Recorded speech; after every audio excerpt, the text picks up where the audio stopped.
دوسرے صوبوں سے ججز کی اسلام آباد ہائی کورٹ میں تعیناتی کے خلاف اسلام آباد کے وکلاء ڈٹ گئے۔ بار کا ہنگامی اجلاس دوسرے صوبوں سے ججز کی اسلام آباد ہائی کورٹ میں تعیناتی کی شدید مذمت۔ اعلامیے میں کہا گیا کہ ایسے اقدامات عدلیہ کی آزادی پر حملے کے مترادف اور خلاف آئین و قانون ہیں۔ وزارت قانون کی جانب سے نوٹیفیکیشن کو فوری واپس لینے کا مطالبہ۔ اسلام آباد بار ایسوسی ایشن جلد جنرل باڈی کے اجلاس میں آئندہ کے لائحہ عمل کا اعلان کرے گی۔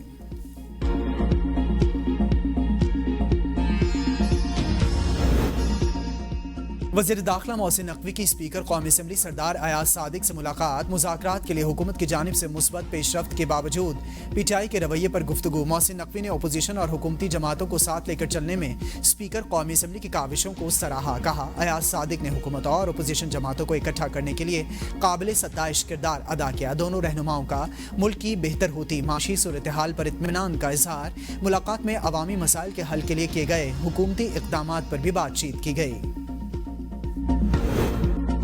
غیر ملکی آقاؤں کے ایجنٹ بن کر دوہری پالیسیوں کی پیروی کرنے والوں سے آگاہ ہیں۔ Army chief general Syed Asim Munir کہتے ہیں نام نہاد دوست نما دشمن کچھ بھی کریں ان کو شکست ضرور ملے گی۔ دشمنوں کو قوم اور مسلح افواج کی قوت سے شکست ہوگی۔ دفاع وطن کے لیے جب بھی ضرورت پڑی یہ لوگ جہاں کہیں بھی ہوں گے ان کا پیچھا کیا جائے گا۔ یہ ہماری قوم اور مسلح افواج کی ثابت قدمی سے ضرور شکست کھائیں گے۔ مادر وطن اور عوام کے دفاع کے لیے ہم یقیناً جواب دیں گے۔ آرمی چیف کا دورہ بلوچستان، سیکیورٹی صورتحال پر بریفنگ، اعلیٰ عسکری اور انٹیلیجنس حکام کی شرکت۔ آرمی چیف نے فوج، فرنٹیئر کور اور قانون نافذ کرنے والے اداروں کے بہادر افسران اور جوانوں کی کاوشوں کو سراہا۔ آرمی چیف نے سی ایم ایچ کوئٹہ میں زخمی جوانوں کی عیادت بھی کی۔ ملک کے دفاع کے لیے جوانوں کے غیر متزلزل عزم کو سراہا۔ آرمی چیف، گورنر اور وزیر اعلیٰ بلوچستان نے شہداء کی نماز جنازہ میں بھی شرکت کی۔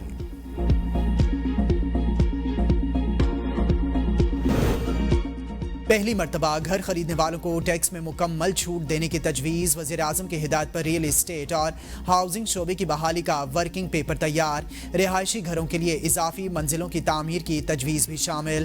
ذرائع کے مطابق وزیر اعظم شہباز شریف کو ٹاسک فورس کی سفارشات بھجوا دی گئیں۔ جائزہ لینے کے لیے کل اجلاس بلانے کا فیصلہ۔ پراپرٹی کی خرید و فروخت پر ٹیکس کی شرح کم کرنے کی تجویز زیر غور۔ فیڈرل ایکسائز ڈیوٹی ختم، کم آمدن طبقے کو سبسڈی دینے پر غور۔ گھروں کی تعمیر کے لیے قرضے دینے کا آپشن بھی زیر غور۔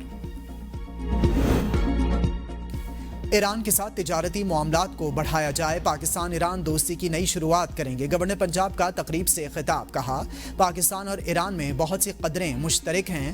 ایران کے ساتھ تجارت کو فروغ دینا چاہتے ہیں۔ پاکستانی تاجروں کا وفد جلد ایران کا دورہ کرے گا۔ پاکستان اور ایران کے درمیان برادرانہ تعلقات قائم ہیں، جلد خود بھی ایران کا دورہ کروں گا۔ وزیر سرمایہ کاری عبدالعلیم خان کی آذربائیجان کے وزیر اعظم علی ازدوف سے ملاقات۔ دونوں ممالک کے مابین دوستانہ تعلقات اور تعاون کے فروغ پر بات چیت۔ آذربائیجان اور پاکستان کے مابین اسٹریٹجک پارٹنرشپ کے مختلف امور پر غور۔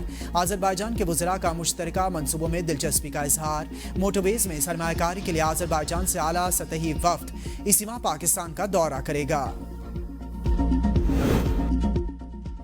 مشیر اطلاعات خیبر پختونخوا بیرسٹر سیف کہتے ہیں کہ پیپلز پارٹی نے پیکا ایکٹ کے حق میں ووٹ دیا، اب میڈیا پر ایکٹ کی مخالفت کے دوغلے پن کا مظاہرہ نہ کرے۔ نون لیگ اور پیپلز پارٹی ایک ہی سکے کے دو رخ ہیں۔ دونوں جماعتیں کالے قوانین کے نفاذ کی برابر کی ذمہ دار ہیں۔ مل کر ملک میں لاقانونیت کو فروغ دیا، انہیں اپنے کالے دھن کا حساب دینا ہوگا۔ وہ دن دور نہیں جب یہ دونوں پارٹیز ایک دوسرے کو اپنے کرتوتوں کا ذمہ دار ٹھہرائیں گی۔ اور آئی سی سی چیمپئنز ٹرافی کا پاکستان میں ٹور جاری۔ ٹرافی فیصل آباد سے ملتان پہنچ گئی۔ ٹرافی کو ملتان کے بلند مقام دمدمہ پر رکھا گیا ہے۔ ٹرافی کے ٹور کا آغاز شیخوپورہ کے تاریخی مقام ہرن مینار سے ہوا۔ ٹرافی 5 فروری کو سرگودا، 6 فروری کو پشاور اور اسلام آباد کا دورہ کرے گی۔ ٹرافی 7 فروری کو قذافی اسٹیڈیم لاہور اور 11 فروری کو نیشنل اسٹیڈیم کراچی میں افتتاحی تقریبات میں بھی لائی جائے گی۔ پاکستان میں ٹرافی کے دوسرے مرحلے کا ٹور 15 فروری کو ختم ہوگا۔